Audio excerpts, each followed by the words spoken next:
Uma palavra tão linda, já quase esquecida, me fez recordar.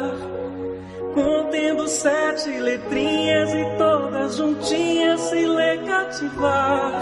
Cativar é amar, é também carregar um pouquinho da dor que alguém tem que levar. Cativou, disse alguém, laços fortes criou. Responsável tu és pelo que cativou. Num deserto tão só, entre homens te vem. Viver perto de alguém, vou tentar cativar. Viver perto de alguém.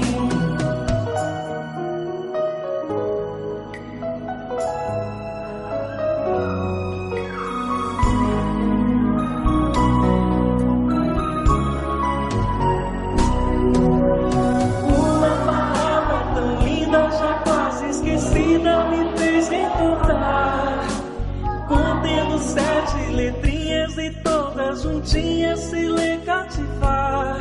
Cativar é amar, é também carregar um pouquinho da dor que alguém tem que levar. Cativou, disse alguém, laços fortes criou. Responsável tu és pelo que cativou. Num deserto tão só, entre homens de bem, Vou tentar cativar, viver perto de alguém. Vou tentar cativar, viver perto de alguém. Boa noite, irmãos e irmãs em Cristo. Mais uma vez nessa casa de luz, de aprendizagem. É muito gratificante estar aqui. Lógico que não é com todo aquele público grande, mas nós temos o público necessário para confabularmos um pouquinho sobre a reflexão de um tema muito importante e que é recorrente na nossa vida terrena, que é o sofrimento. O sofrimento, mas que nós temos a grande ajuda de conhecimento da terapia do Evangelho. Mas antes de entrarmos propriamente no tema, vamos fechar os nossos olhos, sentindo a presença da espiritualidade benevolente e com um sentimento grande de agradecimento, peçamos a proteção divina, a intermediação necessária para essa nossa reflexão e até aprendizagem sobre um tema que abrange a vida de todos nós aqui nessa terra de expiação e prova. Obrigada, Senhor, pela oportunidade de estarmos aqui falando sobre a sua doutrina, falando sobre o legado que Jesus Cristo nos deixou, que é o Evangelho. Que assim seja, graças a Deus.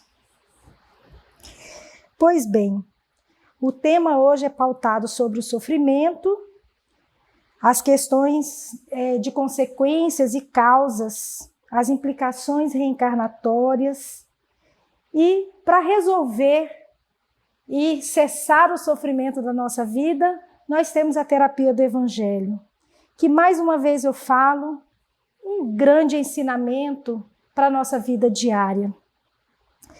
Já é sabido por milenares tempos que a conquista da saúde integral é meta ambicionada por todo ser humano, por todos os filhos de Deus.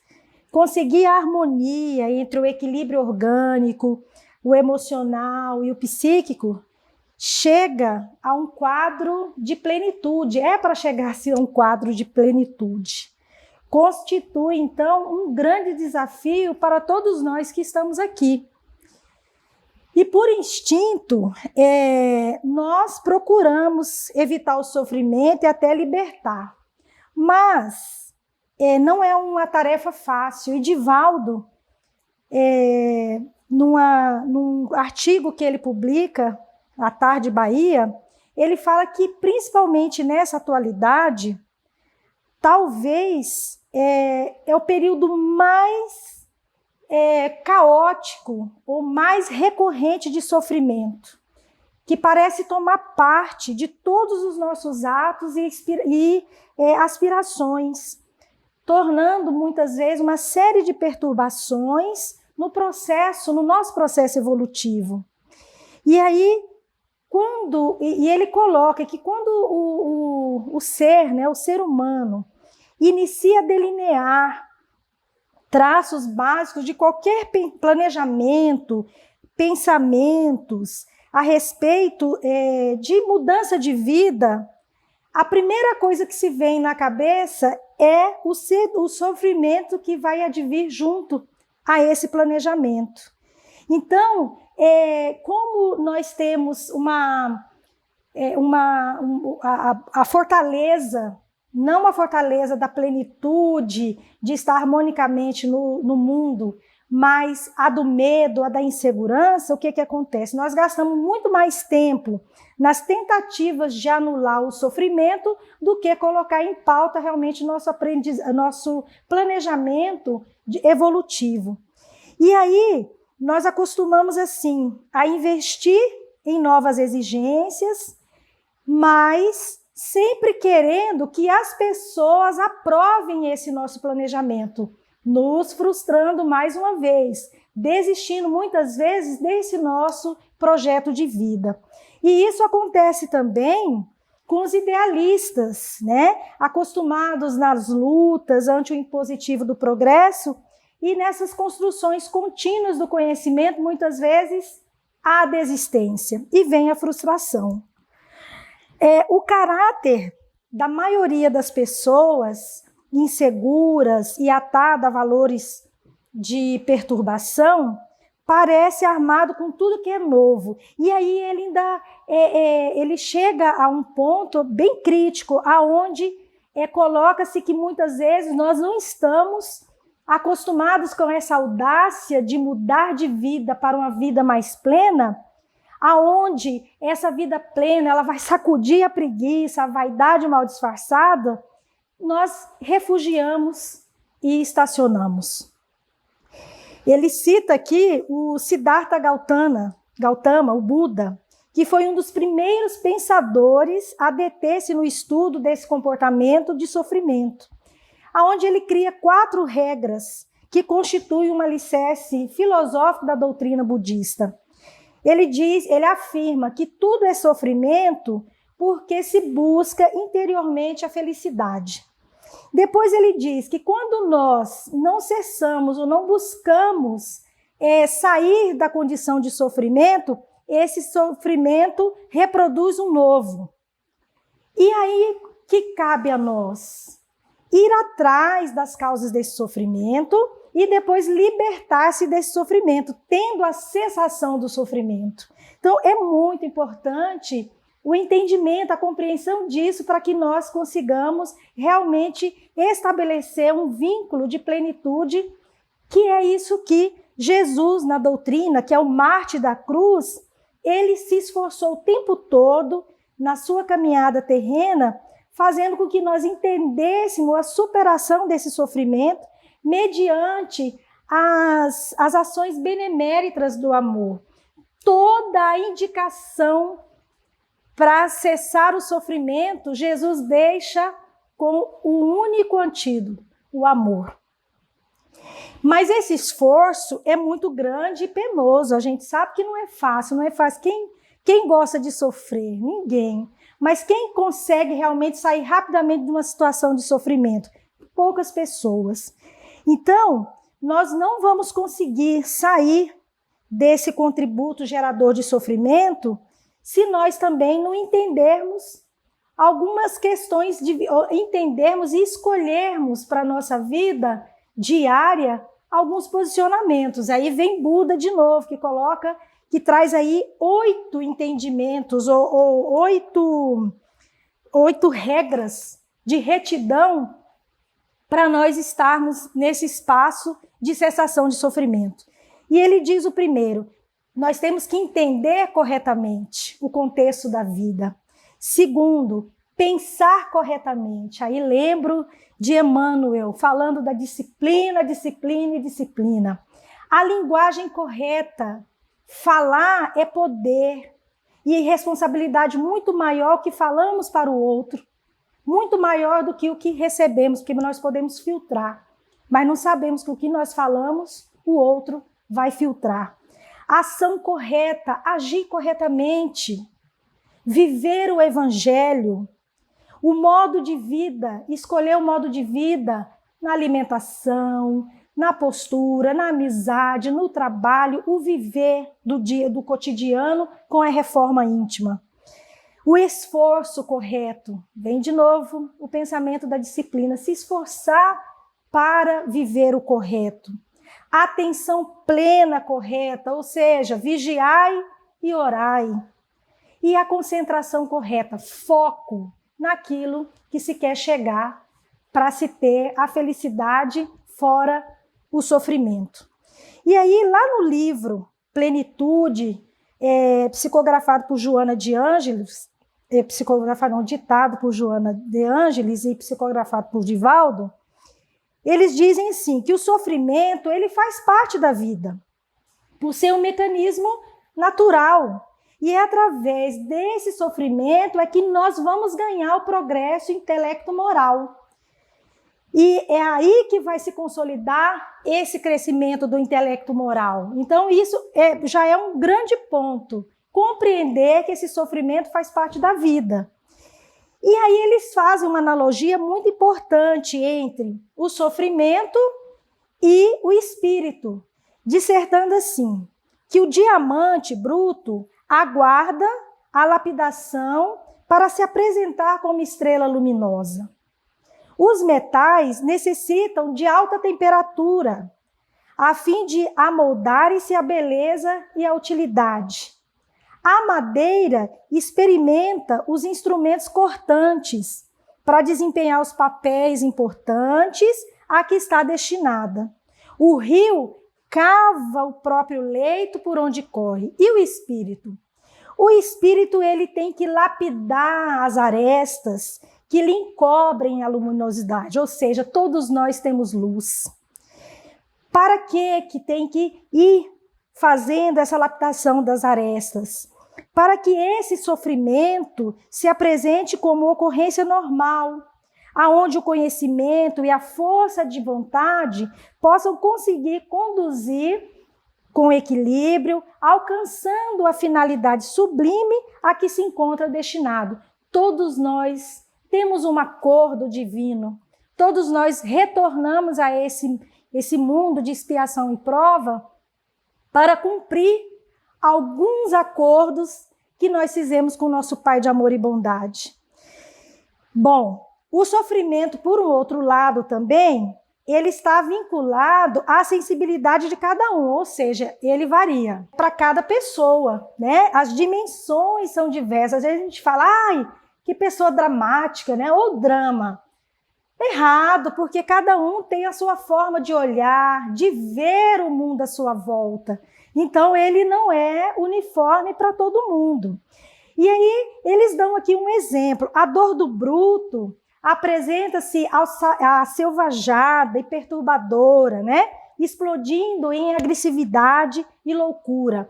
Já o sofrimento do esteta, que é aquele que professa o culto do belo, bem como o sofrimento do santo, já se expressa como o quê? Como um anseio de libertar e de crescer intimamente. Olha a diferença. E precisamos aprender isso até para ajudar o nosso próximo. Nos ajudar e ajudar o próximo. Como então desenvolver a cessação dos sofrimentos? Será que tem uma regrinha, uma receita, como se fosse um bolo? Não. A doutrina, ela vem trazendo estratégias, ações, mudança de pensamento para se constituir essa estratégia maior para irmos mais rápido em busca da felicidade. Jesus, ele sintetizou todas as diretrizes que impedem a presença do sofrimento ou a libertação através do amor. Então, a vida toda que ele ficou nesse plano de expiação e prova, ele se baseou, ele se fundamentou no amor, que respondeu todas as necessidades existentes e que pode responder fortalecendo o nosso programa de verdade e vida. Então, é o amor, é baseado, é pautado no amor que nós podemos cessar esse sofrimento. E o Espiritismo, a doutrina espírita, complementa colocando que essa cessação, essa busca de cessação do sofrimento, ela também é tratada principalmente dentro da lei de causa e efeito, porque toda a nossa ação para chegar até o sofrimento, ela é determinada pelas causas e pelos efeitos. Um exemplo dessa lei de causa e efeito. O homem que pensa, ele é responsável pela preservação de vida. E essa preservação da vida, ela se manifesta um conjunto de matizes, que faz parte de um conjunto de elementos que sustentam essa nossa existência, que vem possibilitar a evolução não só nossa, mas de todos os seres e princípios vitais que está aqui nesse planeta. Bom, desse modo, quando ocorre atentados e desconsideração à ecologia, se refletem na vida humana. E vai refletir o quê? O sofrimento. E quando ele fala aqui em ecologia, não é ecologia só da natureza, é a ecologia familiar, é a ecologia ética, é a ecologia, a agressão, por exemplo, o feminicídio, o trabalho infantil, escravo infantil e escravo de adulto. Então, todos esses elementos estão dentro de uma ecologia social, ambiental, psicológica, que quando nós não temos o preparo, nos afeta. E nos afeta muito mais do que nós esperamos. Então, nós temos que, o que a doutrina vem nos colocando?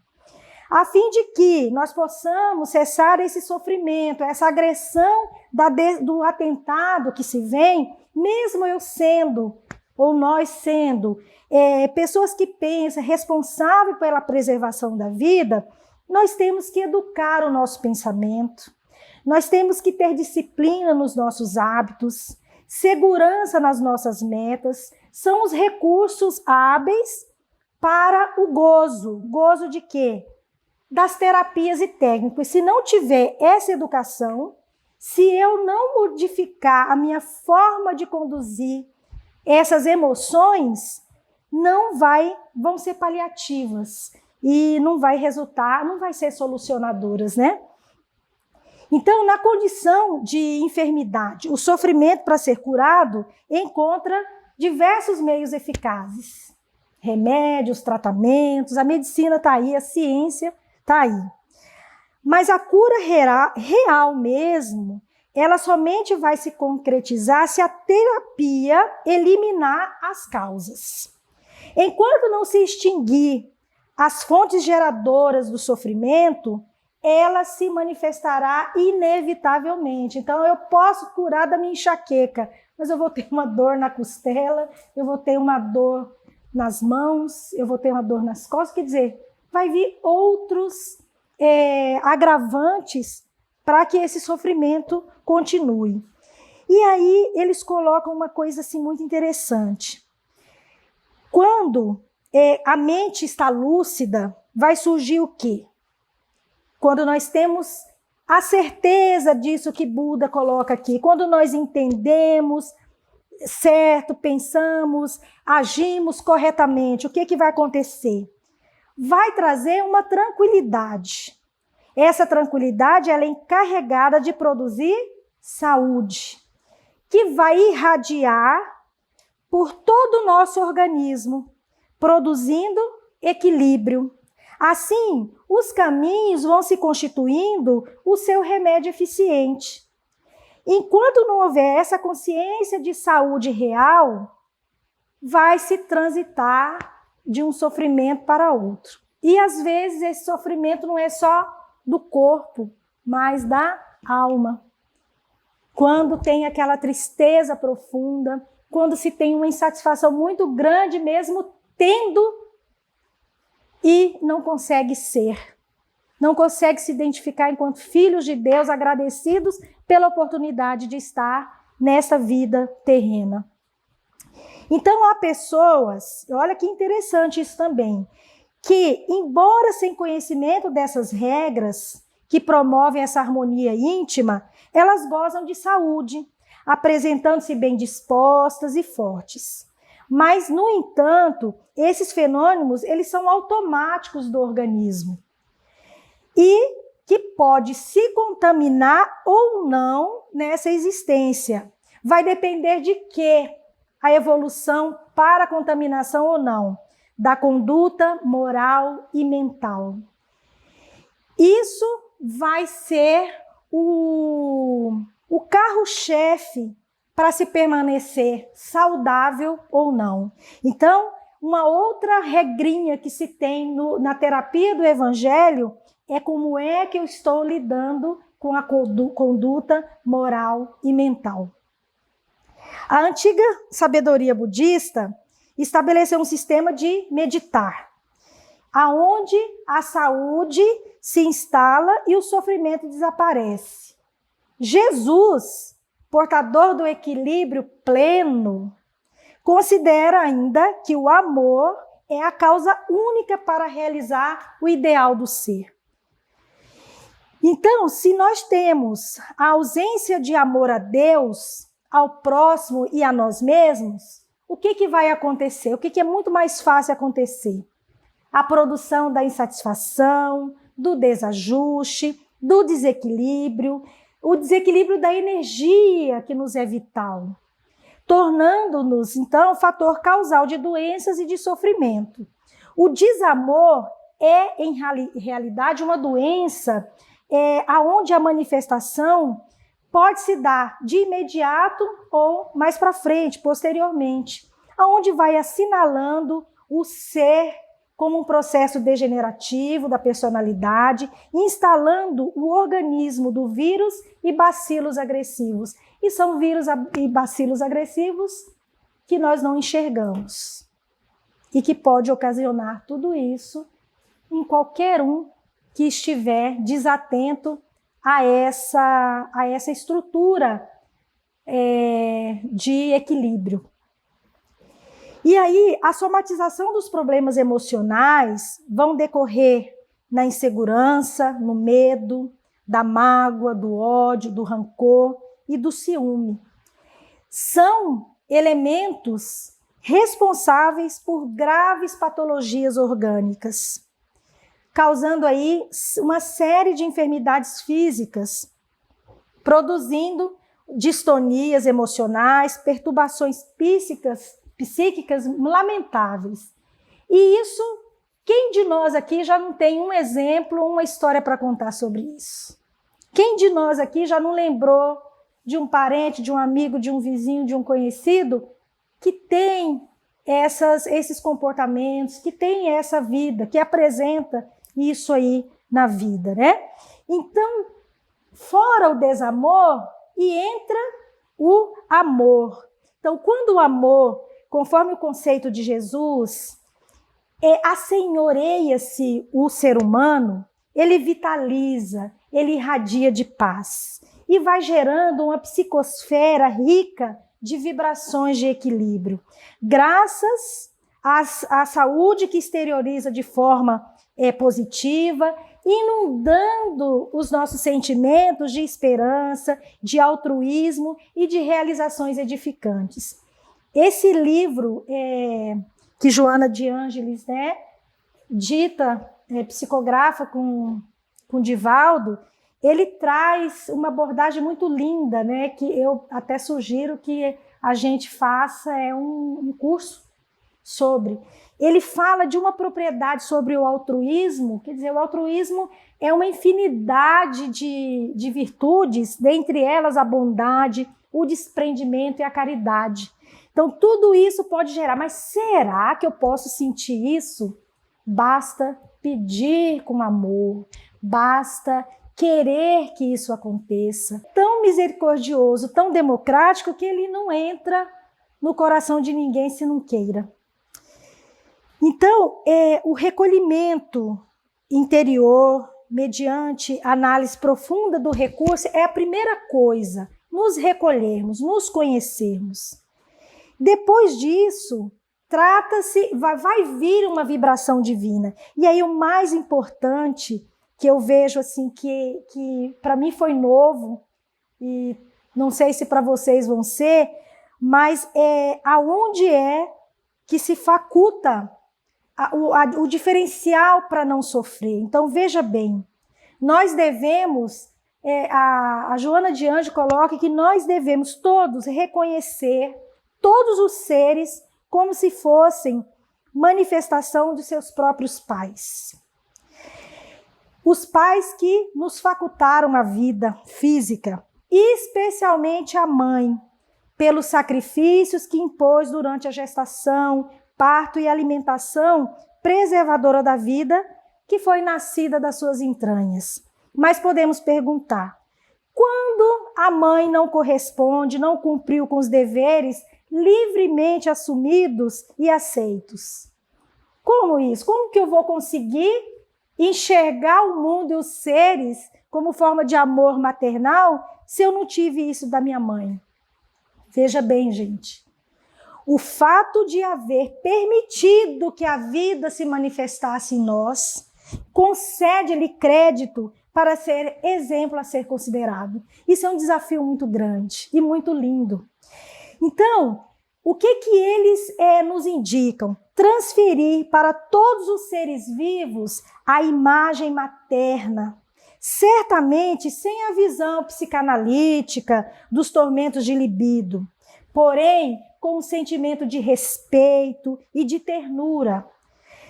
Essa estratégia constitui o primeiro passo para uma autorrealização pessoal, para o equilíbrio da emoção, nos liberando interiormente de quaisquer reminiscências amargas ou perturbadoras, que são matrizes ocultas de muitos distúrbios comportamentais geradores de sofrimento, e muitas vezes a gente não consegue visualizar, enxergar.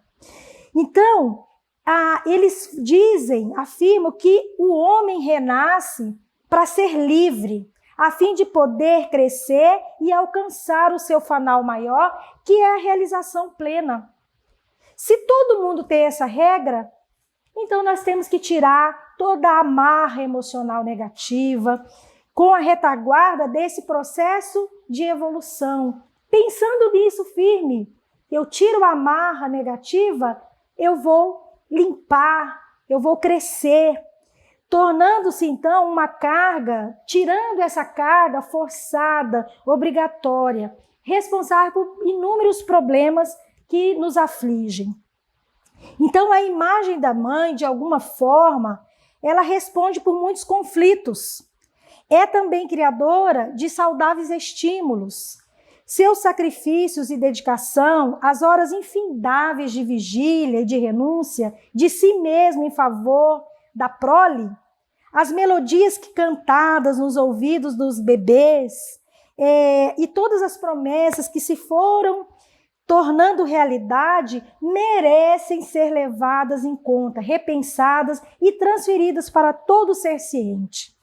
Diante, então, das agressões que somos submetidas às dificuldades pelo nosso próximo, irritado ou cínico, perverso ou escravocrata, enfermo em qualquer hipótese, devemos considerar que fosse uma mãe, que está sendo uma mãe em um instante de fraqueza ou de cansaço, carente de carinho e de amizade. Ao invés de reagirmos também igual, com agressividade, com repúdio, com indiferença vingadora, e instaurar a paciência generosa, porque ela é a oportunidade para refletirmos sobre a desculpa sincera, o ressentimento e a amargura. Então, nesse patamar ou nessa ótica, esse comportamento vai, com certeza, liberar muitos de nós do azedume, do ódio e do rancor, responsáveis por enfermidades e que se infiltram muito facilmente, e depois que se infiltra é muito difícil erradicá-las. Nesse prolongamento da afetividade, a consideração pela Mãe Natureza também vai ressaltar um importante equilíbrio ecológico. Aí a natureza também, né, Luciana? Também entra nesse contexto lindo. De imediato, nós temos a projeção materna positiva, agradável, que proporciona forças para preservarmos a restauração da saúde. De imediato também, após essa reflexão de vivência, de olhar esse postulado, vamos descobrir a bondade que dorme em muitos seres, está adormecida, que necessita ser despertada, que vai estimular, florescendo e produzindo novos frutos. Além de que, olha só que lindo isso, além e acima das nuvens sombrias, há espaços transparentes infinitos, que os limites das borrascas não atingem. Então, olha que linda essa lente linda que nós temos lá, além do horizonte. No interior de um diamante bruto, escuro, se figura uma estrela que aguarda ser lapidada e que venha florescer ou se apresentar, expressar toda essa bondade interior. Pessoas agressivas que se dedicam em atormentar, produzindo sofrimentos, são portadoras de muitas dores íntimas, que buscam disfarçar com máscaras de violência e de falsa superioridade e alucinação. Mesmo os animais selvagens, Vitória, sob a máscara da violência, da falsa superioridade, da alucinação, esses animais, sob domesticação, sob amor, tornam-se amigos. Recebendo a vibração do amor, altera a constituição do instinto agressivo, mudando o comportamento que atesta a presença do psiquismo divino em germe, em tudo e todos. Então, trata-se de cessar o sofrimento, de uma conquista de sabedoria, para poder penetrar na bondade latente dos seres, buscando sintonia com esse estado de vida, ao invés de vincular-se a manifestações exteriores, com defensivas, agressivas. Então, dessa experiência de identificar a bondade nos seres, nós estamos na extraordinária conquista de descobrir a presença de Deus em toda parte, em todas as criaturas, estabelecendo assim vínculos reais de emoção, de intercâmbio, com o empreendimento válido que é o amor. Então, a vida é um permanente desafio, rica de oportunidades de crescimento, de penetração nos profundos mistérios que revelam cada vez mais fascinantes emoções, prazeres da vida futura com o nosso Pai de amor e bondade. E por isso, ela não vai se cessar, porque nós não estacionamos, nós evoluímos crescente, nós podemos até estacionar, mas nós evoluímos, nós nunca vamos evoluir. Essa é uma das máximas do nosso Pai de amor e bondade. E agradecendo por esse momento de ouvida e de emoção que me assola realmente toda vez que uma coisa nova é trazida para o meu ser, enquanto ser aprendente, filha aprendente nesse mundo de expiação e prova, eu convido a vocês a fechar os olhos, a sentir a presença da espiritualidade benevolente neste espaço e sentir que o amor divino, ele nos inunda de paz. Jesus nos recomendou o amor. Ele sintetizou toda a lei e os profetas no amor a Deus acima de todas as coisas e ao próximo como a nós mesmos. Então, o amor a Deus significa o respeito e a ação preservadora da vida em todas as suas expressões.